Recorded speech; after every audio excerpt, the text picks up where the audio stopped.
Magandang umaga sa inyong lahat at ako'y nagagalak at nakabalik kami dito sa Pilipinas. Pag-pray din natin na makabalik ka agad sa akin ang aking Tagalog na hindi sana mawala dahil sa tagal namin doon sa Estados Unidos. Mga 8 taon na kami roon at butit taon-taon nakakabalik naman kami dito para sariwain uli ang aking pagtatagalog. Pero hindi lang yan. Sariwain uli ang ating relasyon, pakikisama, ang ating fellowship sa isa't isa. Buksan po natin ating mga Biblia sa unang sulat ni Pedro, sa mga sinasabi niyang Kristiyanong nakakalat sa iba't ibang dako at mga Kristiyanong inuusig, naghihirap dahil sa kanilang pananampalataya. At babasahin natin ito sa chapter 2, kapitulong 2, mula sa unang talata hanggang talatang 12.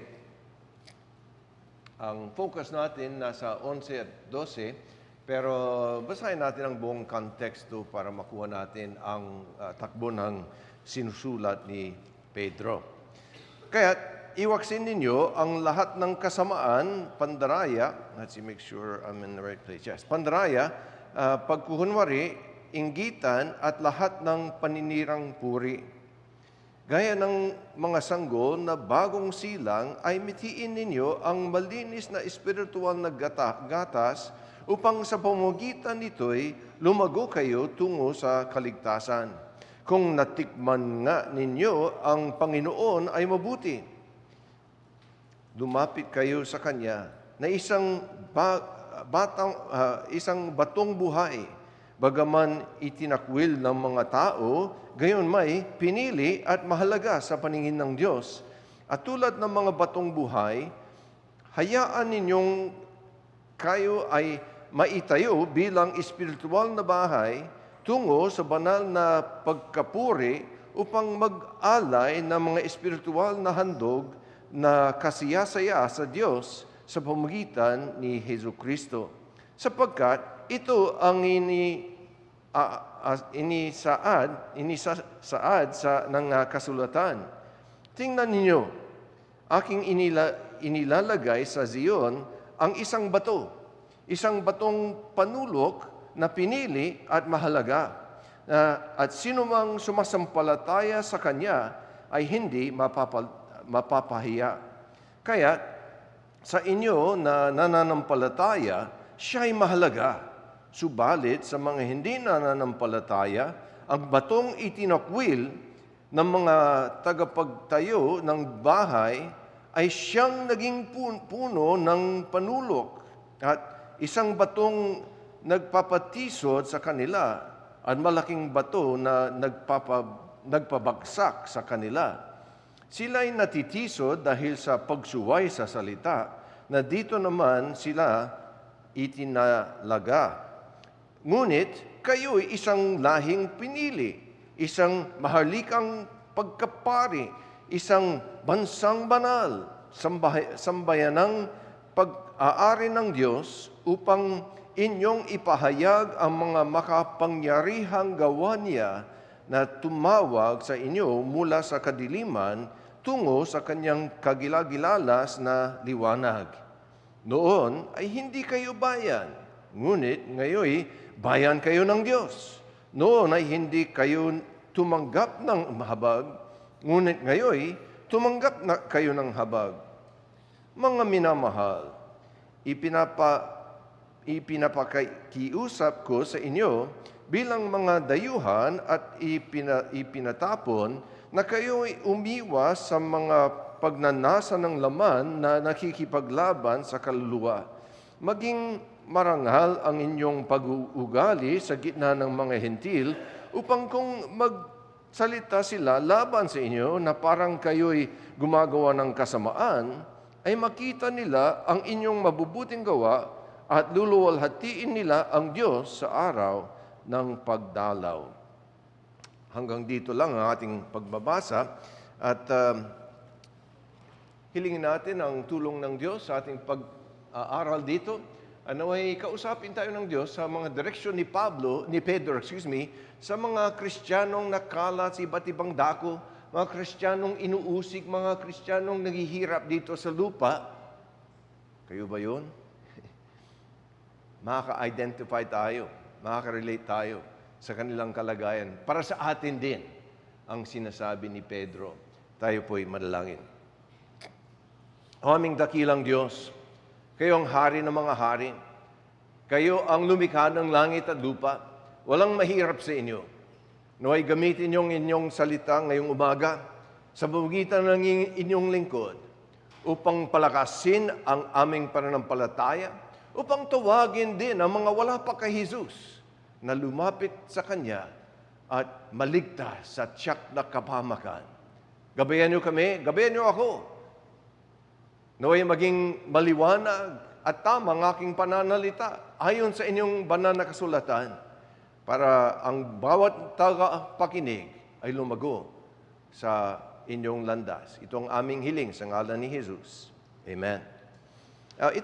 Itong section, bahagi ng sulat ni Pedro ay para sa mga tao nga na inuusig, naghihirap, at sinasabi niya, itong mga pagpapala, yung mga pagpapalang binanggit doon sa talatang 9, kayo, sinabi niya, ang isang lahing pinili, isang mahalikang pagkapari, isang bansang banal, sambayan ng pag-aari ng Diyos. Maraming pagpapala ang nasa mga anak ng Diyos. Kung ganoon, paano tayo dapat lumakad sa gitna ng mga taong wala pa sa Panginoon? Paano tayo dapat mamuhay? Anong klaseng buhay ang dapat makita sa bawat isa sa kanyang mga tao dito sa lupa? Yun ang direksyon ni Pedro. Para sa atin din yan. Sila'y naglalakbay tungo sa langit sa gitna ng mga makasalanan na tumitingin sa kanila. Nanonood, kumbaga, nagbabantay sa bawat kilos ng mga tao ng Diyos. Ganoon din tayo. Binabantayan tayo ng mundo. Paano tayo mamumuhay? Anong gagawin natin? Tunay bang Kristiyano? Ganun bang tunay na Kristiyano? So, paano tayo dapat mamuhay sa gitna ng mga ito? At bago magsimula dito sa talatang 11, sa mga direksyon sa kanila, sinabi niya, mga minamahal. Mga minamahal.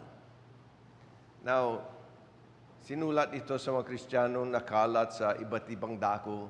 Di natin alam kung kilala sila ng personal ni Pedro, kung na-meet niya sila, kung siya ang ginamit para sila'y makakilala sa Diyos. Di natin alam yon.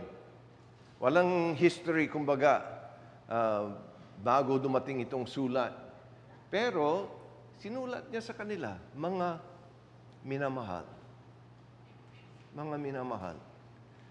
Mahalaga yun, yung relasyon ng pastor sa tupa, yung relasyon ng misyonero sa mga tao na kanyang kinakausap. Mahalaga yung relasyon kahit na guest speaker lang sa mga kausap niya. Bakit sinabi ni Pedro, mga minamahal? Kasi alam niyang mahal sila ng Diyos. At kung sila'y mahal ng Diyos, dahil ibinigay niya ang kanyang bugtong na anak upang sila'y maligtas. Mga pinili, gaya ng sinabi niya sa mga talata dyan, mga hinirang, mga pinili ng Diyos, bansang pinili, dapat niyang mahalin din, mga kapatid, kay Kristo. And so, tayo rin, dapat magmahalan. Ako, bilang tagapagsalita, tulad kay Pedro, pwede kong sabihin sa inyo, mga minamahal, bagamat marang di niyo ako kilala masyado. Matagal na kami dito, pero mga 8 taon, wala kami dito sa Pilipinas. Pero kung mahal tayo ng Diyos, edi mga nagmamahalan tayo. Mga minamahal, mahal ng Diyos kung kayo Kristiyano. Malaking pagpapala yun. Simula pa lamang, bago niya ibinigay sa kanilang mga direksyon sa buhay. Paano dapat mamuhay ang isang Kristiyano? Well, pagdating sa talatang 11 dito, 11 at 12, may dalawang aspeto ng tagubilin ni Pedro. Isa, negatibo, huwag ganito. Kung hindi, sa kabila naman, dapat ganito ang inyong buhay. So tingnan natin yung dalawang bahagi ng direksyon ni Pedro sa mga sinusulatan niya. Dito mga Kristiyanong nakakalat, gaya ng sinabi niya sa chapter 1. Alright, so anong direksyon? Number 1, anong hindi dapat gawin? Talatang 11, sinabi niya, mga minamahal, ipinapakiusap ko sa inyo bilang mga dayuhan at ipinatapon na kayo'y umiwas sa mga pagnanasa ng laman na nakikipaglaban sa kaluluwa. Kayo'y umiwas sa mga pagnanasa ng laman. So, yun ang negatibong direction. Abstain, ilayo nyo inyong sarili, iwasan nyo ang mga bagay na ito. Mga pita ng laman. Now, ano ba yun? Anong pita ng laman na sinasabi niya mga masasamang pagnanasa ng laman? Well, alam natin, yung laman, yan ang kumbaga physical na buhay natin dito sa lupa. Meron tayong katawang lupa, meron tayong laman. Kasama rito, may mga hangarin ang ating laman. Sinabi ni Pablo doon sa Efeso 2, may mga lumalaban sa atin yung masasamang pagnanasa ng laman at ng isip. Physical na hangarin na masama. Meron ding mga hangarin sa isip na masama. Dito kay Pedro, pinagsama niya ang dalawang klase na yon. Yung physical na hangarin at saka yung mental o yung nasa isip na mga hangarin na hindi kalugod-lugod sa Diyos. Now, gaya ng sinabi ni Juan, huwag niyong mahalin ang mundo ni ang mga bagay-bagay na nasa mundo. Ano ba yun? Ang pita ng laman, ang mga masamang pagnanasa ng mata, yung mga nakikita na nagugustuhan ng laman na kontra sa salita ng Diyos. At pati na rin ang, tinatagalog ko, ang may kayabangang mga pagnanasa rin, yung pride of life, na yung nasa buhay. Now, yung kabuhayan na yan, maaaring ang sinasabi niya, yung mga hanap buhay, kasi tinatawag natin buhay, hanap buhay din. Yung mga physical, material na bagay, na mga pagnanasa roon na sobra, hindi kalugod-lugod sa Diyos. So, all of these things, lahat ng mga bagay na ito, na mga pagnanasa, na dahil nandito tayo sa sinumpang lupa, the cursed world, sin-cursed world, hindi kalugod-lugod sa Diyos. Isipin natin, ano mga bagay na ito? Dalawang uri dito. May mga bagay na maliwanag sa Biblia, pinagbawal ng Diyos. Buksan natin ating mga Biblia sa Galatia, sulat sa mga taga-Galatia, 15.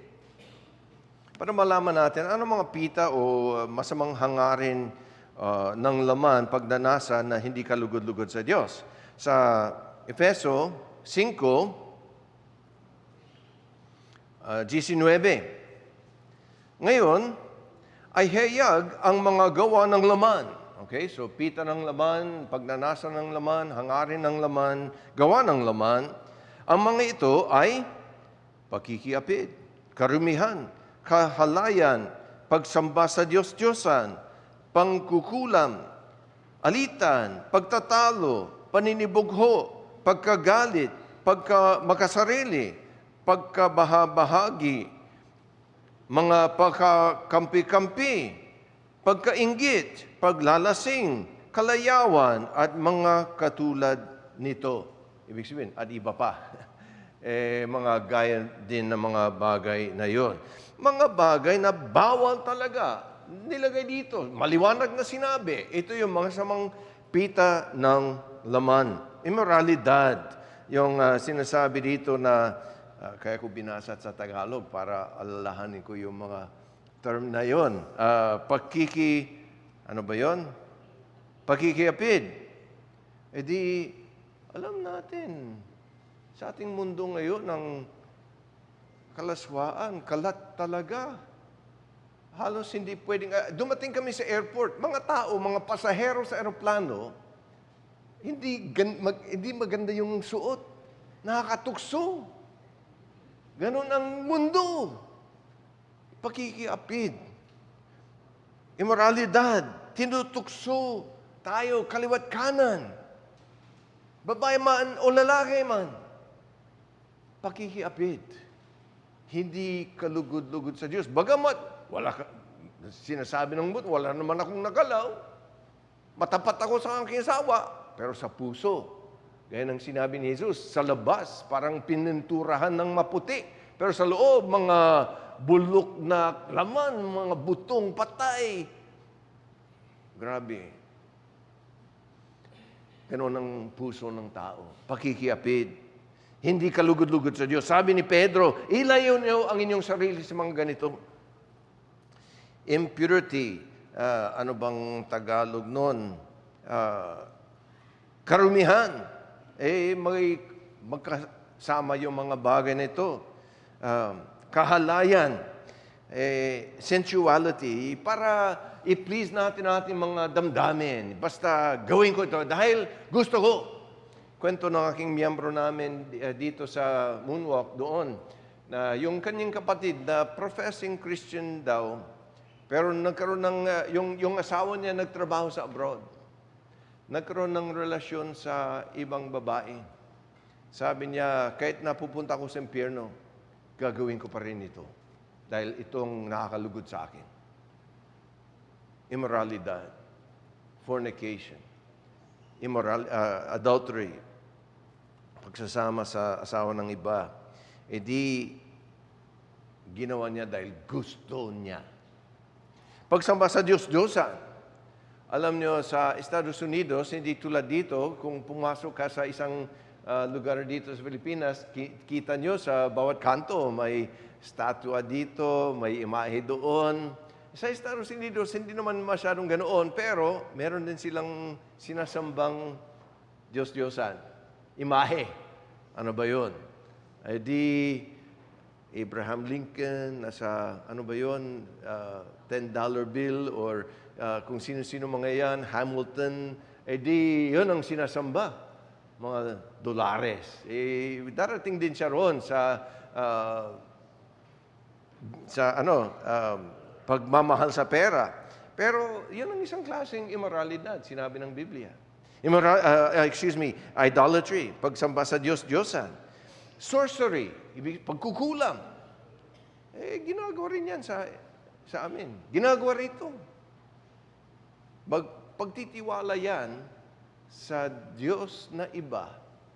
Alam niyo yung nangyari, yung hari ng Israel, pinadala niyang kanyang mga lingkod para magtanong sa Diyos-Diyosan kung siya'y gagaling sa kanyang sakit. Pumasok doon si Elisha, sabi niya, balikan niyo ang inyong hari, ang inyong mastor, ang inyong Panginoon, sabihin niyo sa kanya, mamamatay ka. Pinadala niya uli. Ganon din ang nangyari. Diyos-Diyosan. Bakit? Wala bang Diyos sa Israel? Na nagsugo ka ng mensahero doon sa Diyos-Diyosan? Pangkukulang. Hanapin ang mangyayari sa pamamagitan ng ibang Diyos. Jealousy, pakikiapid, paggagalit, pag-aaway. Alam nyo, nakakalungkot. Minsan, nangyayari din sa church. May paghahati-hati. May pag-aaway. Nakakalungkot. Dahil, ano bang sinabi ni Pablo? Ito ay gawa ng naman. Sana umiral sa lahat ng mga discussion natin ang pag-ibig.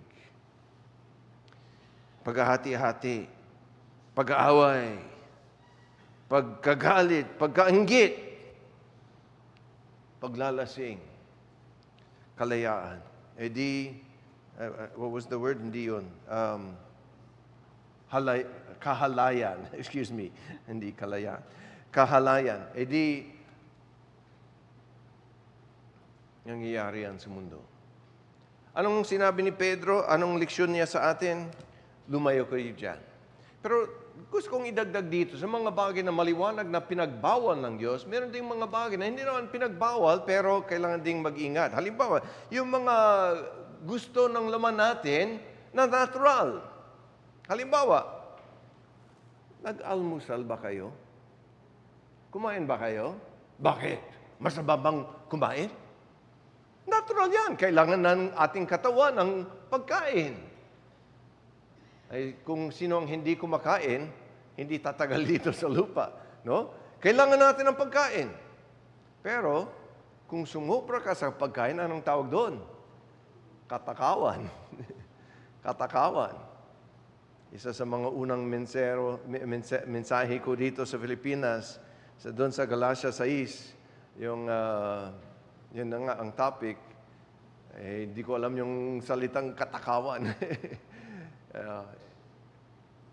Ngayon, alam ko na. Katakawan. Sumobra sa pagkain. Natural, kailangan kumain. Pero kung sumobra, nagiging Diyos, anong sabi ni Pablo? Nagiging Diyos ang kanilang tiyan. Yan. Sinabi ng tiyan ko, dapat gawin ko ito. Yes, sir. Hindi Panginoon ang Diyos, kung hindi ang Panginoon nila, ang kanilang tiyan. Masama yun. Ano pa? Kailangan kumita ng pera. Kailangan bayaran ng mga bills. Di ba? Minsan, meron ba kayong narinig ng ganito? Punta kayo ng church? Maghapon? Magkanong kinikita nyo dyan? Narinig nyo ba yan? Meron ba kayong kinikita dyan? Kasi kung hindi kumikita ng pera, parang baliwala. Kailangan kumita ng pera, kailangan bayaran ng bills, ang Meralco, ang Nawasa. Pero kung sumobra ka doon, nagmamahal ka sa pera, yun ang sinabi ni Pablo, ugat ng maraming kasamaan, the root of all kinds of evil. Di, sobra. Sumobra ka sa pag-inom.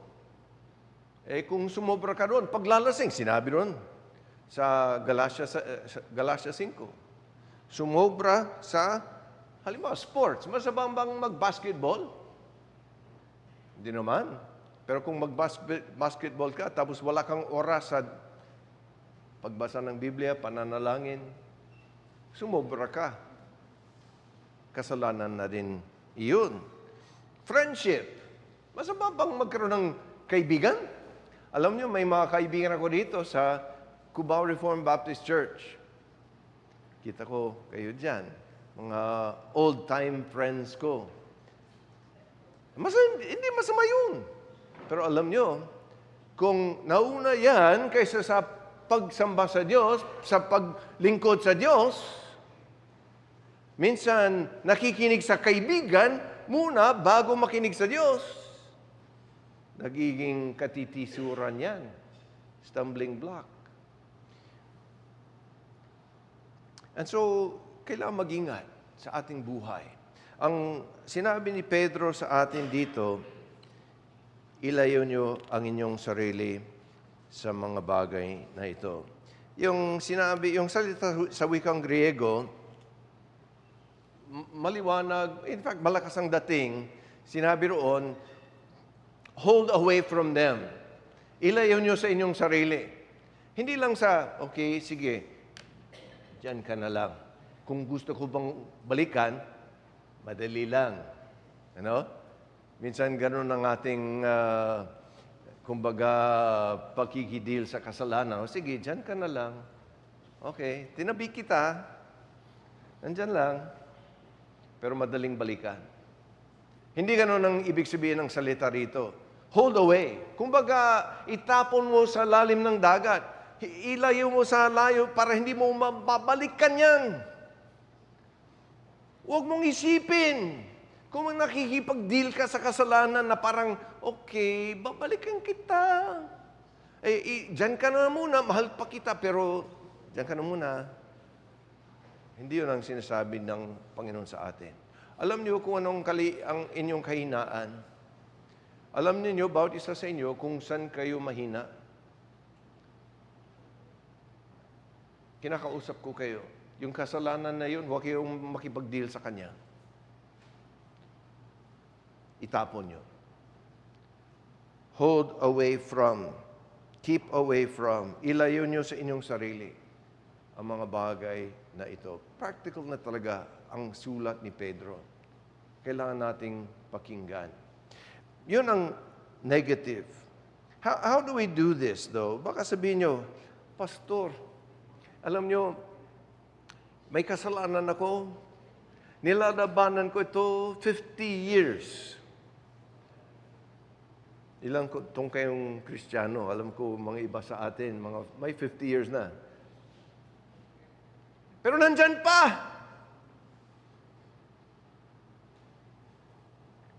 Well,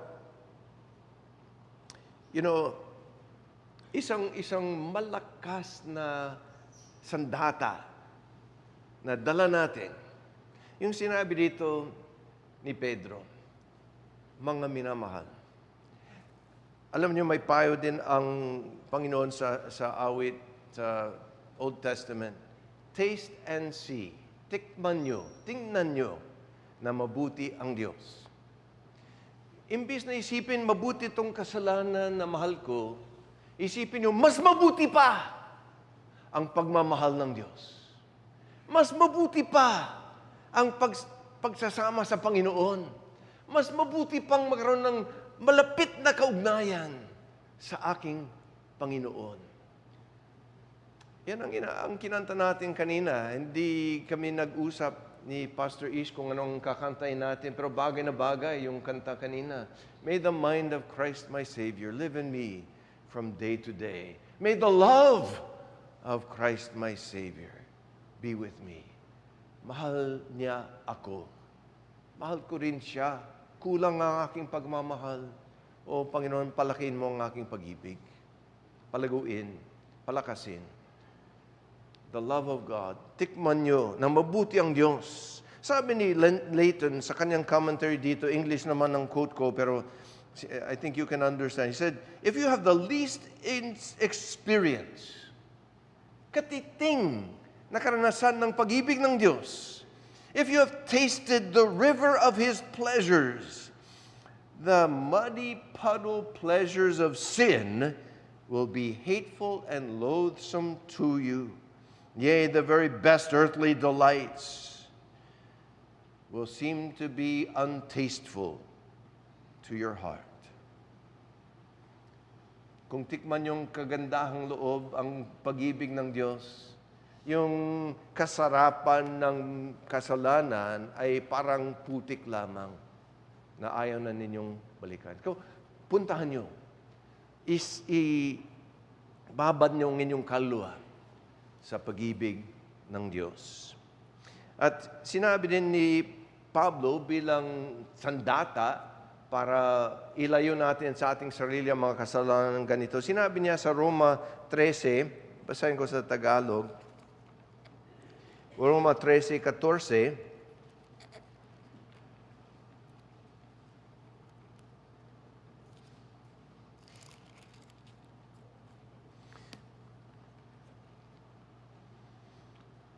lumakad tayo ng maayos, gaya ng sa araw, huwag sa kalayaan at paglalasing, huwag sa kalaswaan at sa kaalhalayan, huwag sa mga away at paninibugho, kundi isuot ninyo ang Panginoong Hesus Kristo at huwag ninyong paglaanan ang laman upang masunod ang mga pagnanasa nito.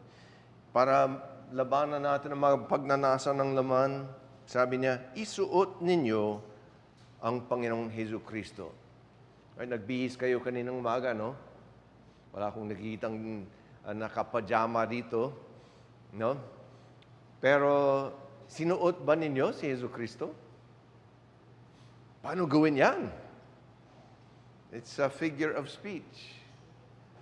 Anong ibig sabihin? Isuot si Hesus Kristo. Ibig sabihin, bago lumabas sa mundo, bago lumakad, bago pumasok sa trabaho,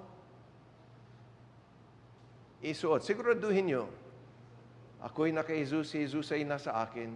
Sa pamamagitan ng pagbabasa at pagbulay-bulay sa kanyang salita, sa panalangin, Panginoon, samahan niyo ako. Panginoon, tulungan niyo ako. Bigyan niyo ako ng tulong ng inyong banal na espiritu para malabanan ko ang laman. Isuot ninyo sa pamamagitan ng pagbubulay-bulay sa salita at panalangin. Isuot ninyo si Hesus Kristo. Sa tulong din ng banal na espiritu, sinabi sa Galatia 5, kung lumakad kayo ayon sa espiritu, hindi nyo gagawin ang mga pagnanasa ng laman. Again, paano isuot? Paano lumakad ayon sa espiritu? Ibig sabihin, manalangin. Hilingin ang kanyang gabay sa bawat desisyon. Pagdating ng tukso, alam nyo, pag pasok nyo sa trabaho, may mga billboard na malaswa, mga larawan. Panginoon, tulungan nyo ako dito para malabanan ko ang mga tukso at kaliwat kanan. At isa pa, ang nakakatulong sa inyo, ang direksyon ng ating Panginoon, sinabi niya, magbantay kayo at manalangin, magsipuyat, I think is the old Tagalog, at manalangin upang hindi kayo papasok sa tukso. Ang Espiritu gustong sumunod, pero ang laman ay mahina. Paano labanan yung kahinaan ng laman? Sabi ni Jesus, magbantay, magsipuyat, mag-ingat, be alert, at manalangin. O mahina ako, Panginoon, tulungan niyo ako. So, kung gawin natin ito, pwede nating labanan ang mga masasamang pita ng laman. Pero may positibong direksyon dito. Kung balikan natin ang sinabi ni Pedro, unang Pedro 2:12. Maging marangal ang inyong pag-uugali sa gitna ng mga hentil. Maging maganda, maayos. Sana magningning ang inyong patutuo. Marangal ang inyong pag-uugali. Ang inyong pag-uugali. Ito yung takbo ng buhay nyo. Araw-araw. Dapat magandang tingnan. Sinabi niya, chapter 1, verse 14. Tulad ng mga masunuring mga anak, huwag kayong gumaya sa masamang pagnanasa ng inyong kamangmangang noon una. Sa halip, yamang banal ang sa inyo'y tumawag, maging banal naman kayo sa lahat ng paraan ng pamumuhay. Yan ang sinasabi niya, ang inyong buhay dapat marangal. Dapat magningning. Dapat magandang tingnan. Napakagandang tingnan. Para lahat ng tumitingin sa inyo, kumbaga, wala silang masasabing masama. Now, darating tayo dyan, meron silang sasabing masama, kahit na hindi dapat, kahit na hindi totoo. Bakit? Dahil, darating tayo dyan, lumalaban sila sa katotohanan ng Diyos. Ayaw nilang makita. Keep a good behavior. So, ibig sabihin, alam niyo, mga Kristiyano, mga ibang Kristiyano, masasabi nating they're do-nothing Christians. I don't drink, I don't smoke, I don't do that stuff. So, what good are you? Anong ginagawa nyo?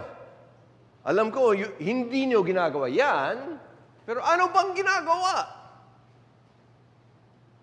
Dapat marangal ang ating pag-uugali para makita ng mga tao sa paligid natin, yun, tingnan mong taong yan. Mabait, mabuti, marangal. Dapat gayahin. Isang mamamayan na marangal.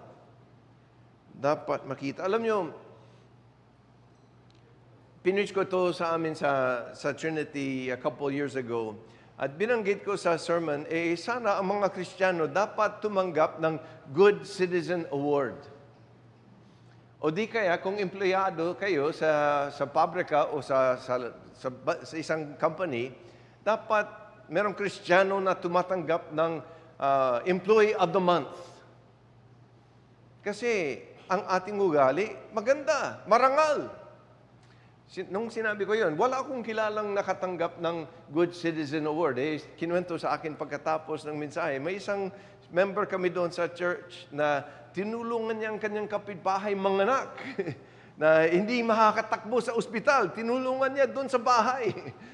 At yung mayor, bumisita sa kanya, binigyan siya ng Good Citizen Award. Ay, meron pala, nakilala ng bayan na good citizen itong isang member namin sa church. Sana kitang-kita ng mga tao sa paligid natin ang ating mabuting asal, ang mabuting ugali, ang mabuting mga takbo ng buhay. Keep it excellent, worthy of praise. Not just, hindi ko ginagawa yun. Kung hindi, ano bang ginagawa? Good works. Ano bang sinabi ni Jesus? Dalawin ang mga nasa maaaring bilangguan, nasa ospital, tulungan ang mga walang isusuot, bigyan yung mga nauhaw, kahit na isang baso ng tubig. Hindi mawawala yung gantimpala dyan. Di good works, sana makita sa atin. Hindi tayo mga good for nothing. Walang ginagawa. Hindi naman gumagawa ng masama, pero walang ginagawa. Sana makita sa atin ang good behavior. Excellent, marangal na pag-uugali. So, sa pagtatapos ng ating pag-aaral dito, ano ba ang mga leksyon sa atin? Well, number one, hindi maiwasan sa mga kausap ko dito o maski sa online, alam ko, may kausap akong di pa Kristiyano. Alam nyo, ang binasa natin dyan sa Galatia 5, hindi ko tinapos yung pagbabasa ng mga talata dyan. Kung balikan natin ang Galatia 5, pagkatapos ng mahabang listahan ng mga masasamang ugali, ganitong sinabi ni Pablo, sinabi ng banal na Espiritu, sinabi ng Diyos, kung tutusin.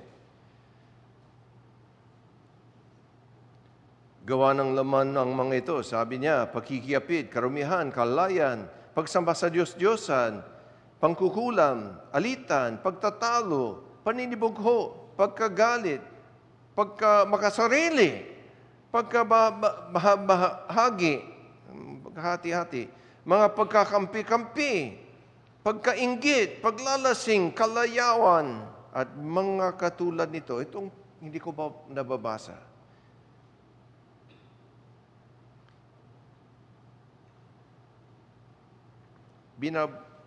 Mga katulad nito, binabalaan ko kayo gaya ng aking pagbabala noong una sa inyo. Anong pagbabala niya? Makinig kayo. Na ang mga gumagawa ng gayong mga bagay ay hindi magmamana ng kaharian ng Diyos. Hindi ibig sabihin na minsan nagawa, nadulas ang isang Kristiyano at nahulog sa kasalanan,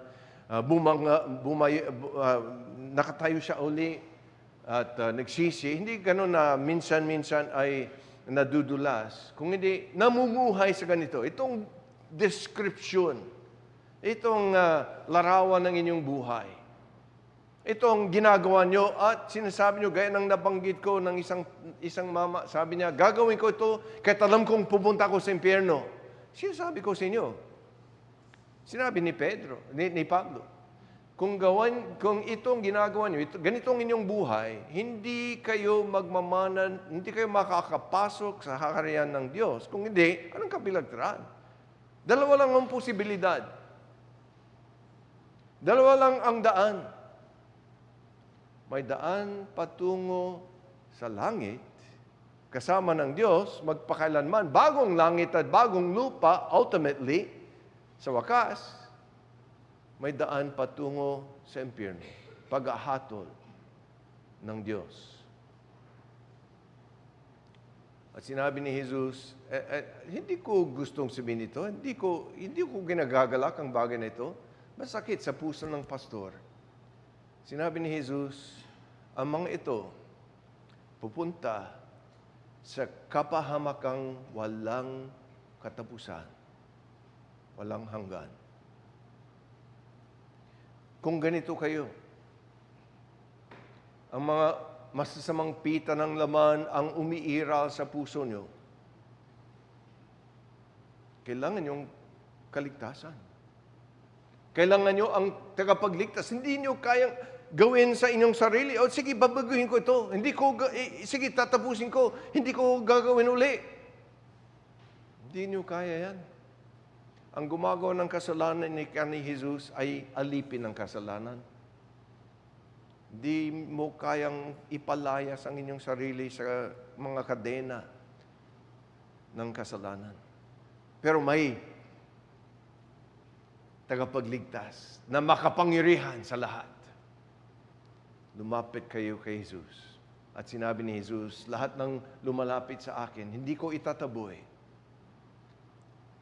Kung ikaw ay sumampalataya, gaya ng sinabi niya sa 1:3-16, kung sino man ang sumampalataya sa Kanya, hindi mapapahamak, kundi makakaroon ng buhay na walang hanggan. Pero kung ikaw ay Kristiyano, sabihin mo, opo pastor, bagamat minsan nadudulas ako, minsan nahuhulog ako, pero binabalikan ko ang Panginoon,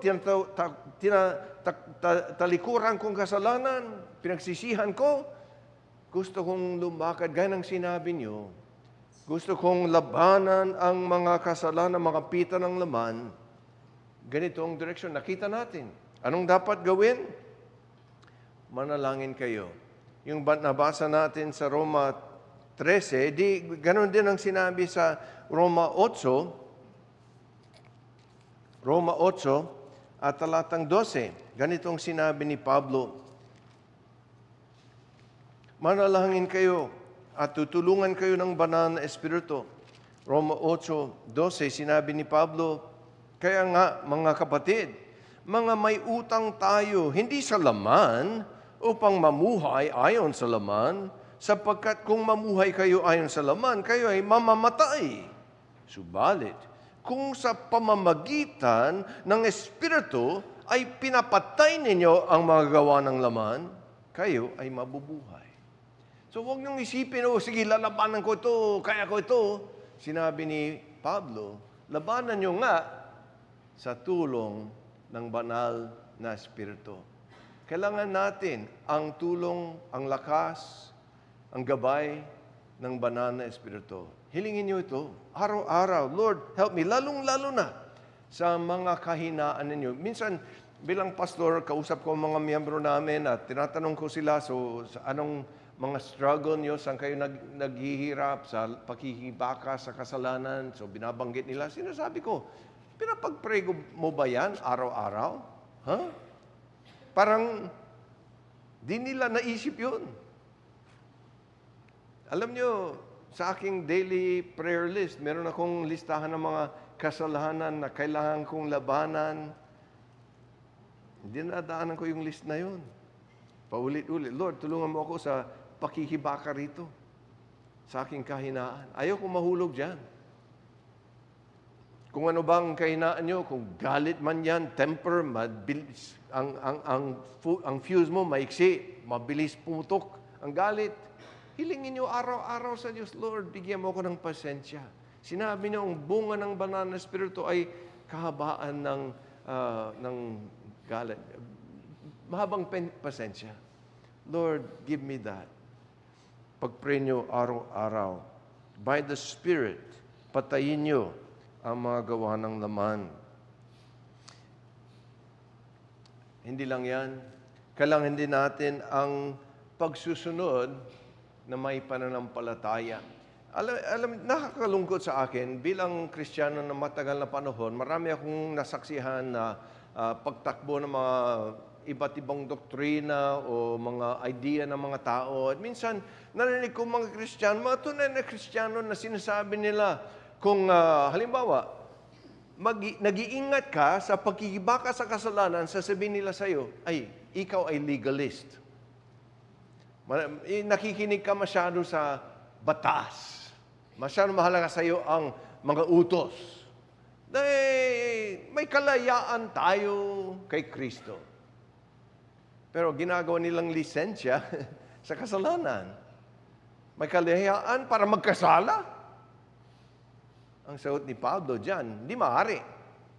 May it never be. E di, kung labanan natin ang kasalanan, gawin natin ito na may pananampalataya. Paano tayo naliligtas? Sa gawa? Hindi pwede. Bagsak tayo dyan. Ligtas tayo sa pananampalataya kay Kristo Jesus. Grace alone, faith alone, Christ alone. Maliwanag yan sa atin. Pero kung ligtas sa biyaya lamang, sa pamagitan ng pananampalataya lamang, kay Kristo lamang, ay di paano tayo dapat mamuhay? Gaya ng sinabi ni Pedro. Lumakad kayo na maayos. Dapat maging marangal ang inyong buhay sa harapan ng mga tumitingin sa inyo. So, ingatan natin ito. Sumunod tayo na may pananampalataya. Look back again. 1 Peter chapter 1. Chapter 1. Binasa ko kanina ang isang talata dito, or dalawa, pero basahin natin ang mas mahabang section. Sabi sa verse 14, chapter 1, 14, tulad ng mga masunuring mga anak. Okay, mga anak. Mahal ba din yung inyong mga anak? Gusto niyo yung mga anak niyo, mga pasaway? Hindi. Gusto natin, mga anak natin, mga masunuring anak.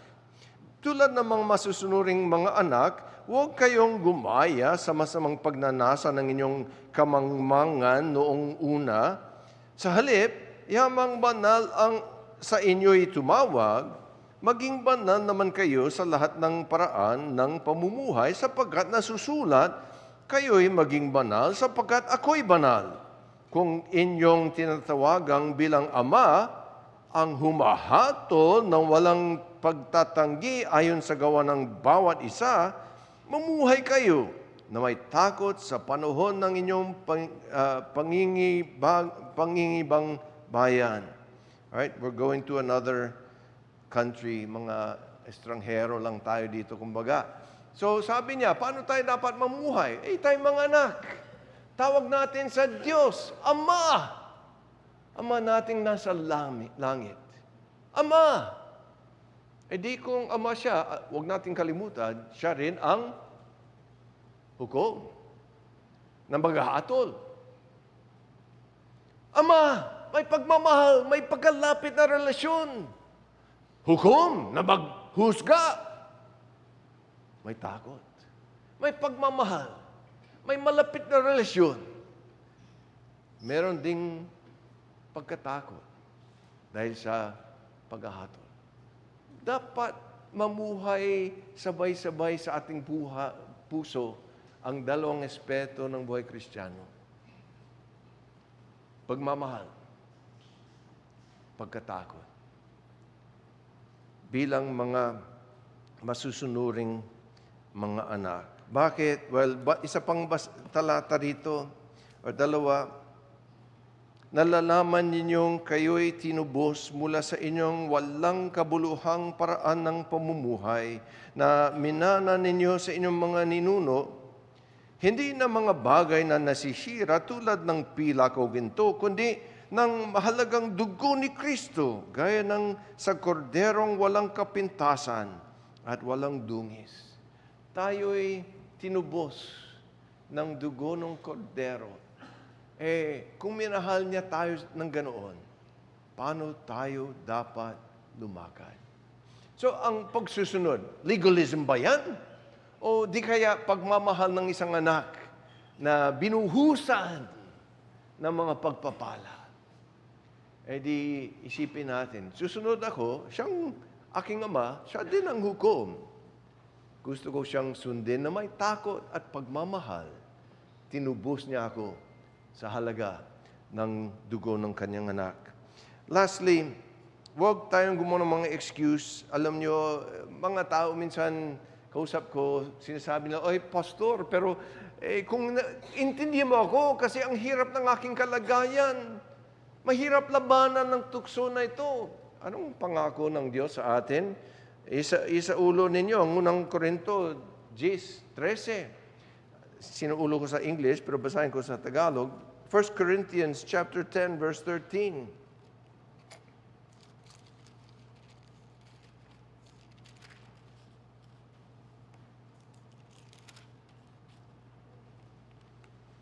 Walang tuksong dumating sa inyo na hindi karaniwan sa tao, subalit tapat ang Diyos na hindi niya ipinahihintulot na kayo'y tuksuhin ng higit sa inyong makakaya, kundi kalakip din ng tukso ay naglalaan ng pag-iwas upang ito'y inyong makayang tiisin. May paraan ng Diyos. Magtiwala kayo sa Kanya, lumapit kayo sa Kanya, at huwag gumawa ng excuse. So, ang final word, mga kapatid, ilayon natin sa ating sarili ang mga bagay na ito. Iwasan natin, labanan natin ang buhay dito sa laman na hindi kalugod-lugod sa Diyos at maging mabuting ehemplo, mabuting patotoo sa mga taong tumitingin, bumabantay sa ating kilos. Tayo po yung manalangin. Sige, kapatid. Thank you so much po, Pastor Steve. Kahit na matagal na po kayong wala, ramdam po namin na kilala niyo po ang struggles namin bilang mga mananampalataya, bilang Krisyano. Lalo na po sa pakipaglaban sa kasalanan na posibleng umaalibin sa amin. Napapanahon po, nakaka-encourage po at nahihinayang ko, konti lang po kami.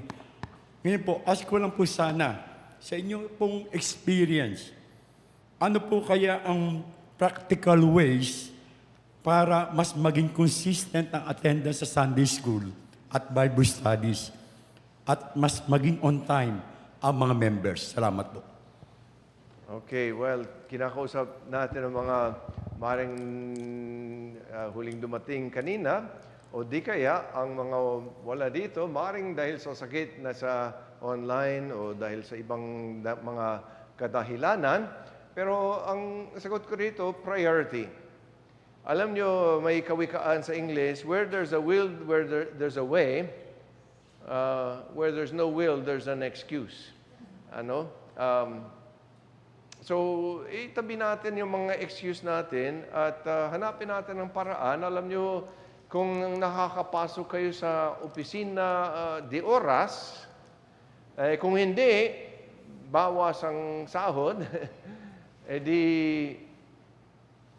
may paraan din dito. Sinong mas mahalaga? Ang boss mo rito sa lupa? O ang Panginoon na di nakikita?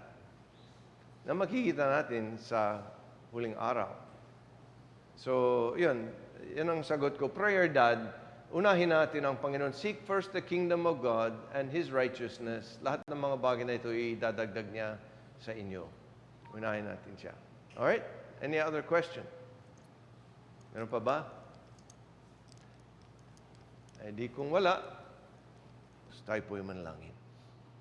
O aming dakilang Diyos, salamat sa inyong pagsasama sa amin ngayong oras ng Sunday School Hour ng Cubao Reformed Baptist Church. Naway, samahan niyo pa kami sa susunod na oras ng pagsamba at naway, kayo ang maluwalhati sa bawat aspeto ng inyong araw ngayon dito sa Cubao Reformed Baptist Church. Pagpalain niyo ang iglesyang ito. Pagpalain niyo rin ang linggong darating na may Pastors Conference.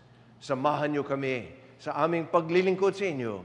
At naway magningning sa mga kapitbahay namin dito ang inyong biyaya, ang ginawa ninyo sa amin. Sana makita nila at kayo ang kanilang luwalhatiin. Ito ang aming panalangin sa ngalan ni Jesus. Amen.